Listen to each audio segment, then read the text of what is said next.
చాలామంది అడుగుతుంటారు పూజలు అసలు పూజలు ఎందుకు చేయాలి అని.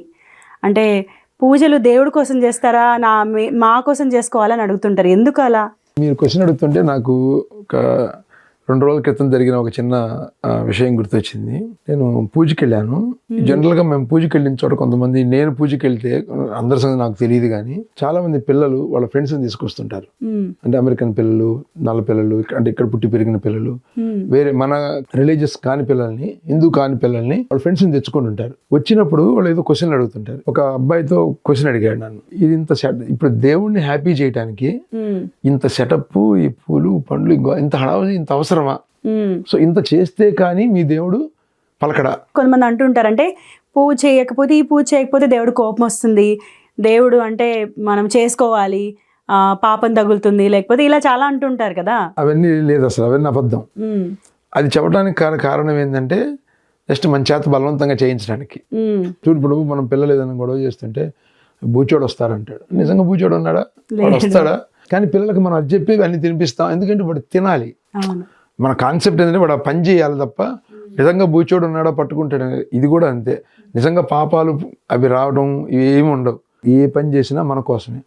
ఆ అబ్బాయి నన్ను అడిగాడు, నేనేం చెప్పానంటే ఆ పిల్లగాడికి, నిజమే కదా, ఇంత సెటప్ చేస్తేనే దేవుడు వస్తాడంటే సెటప్ చేయగలిగిన వాడి దగ్గరికి దేవుడు వెళ్తాడు. పాపం ఏమి లేనోడు పరిస్థితి. పత్రం పుష్పం ఫలం తోయం అన్నారుగా. నువ్వు ఆకు పెట్టినా, మారేడు దళం పెట్టినా శివుడు హ్యాపీ అవుతాడు అన్నప్పుడు మన వాడి దగ్గరికి కూడా తినడం దగ్గరికి వెళ్ళాడు కదా శివుడు. పూజ 3 గంటలు ఎందుకంటే, నా ఎగ్జాంపుల్ కదా, ఒక కథ కూడా ఉంది, జనరల్ కథే. ఒక స్కూల్ మాస్టర్ గారు ఉన్నాడు.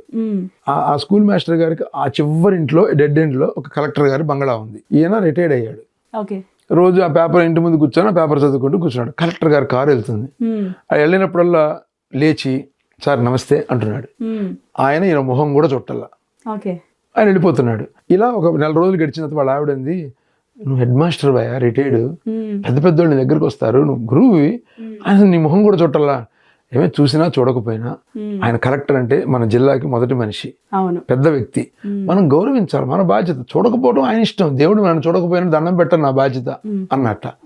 ఇలా 2-3 నెలలు గడిచిన తర్వాత 6 నెలలు డ్రైవర్ చెప్పాట ఆయనకి, సార్ మీరు చూసారో లేదో, ఆయన పెద్ద హెడ్ మాస్టర్ గారు సార్, ఆయనకి పెద్ద పెద్ద అవార్డులు కూడా వచ్చినాయి.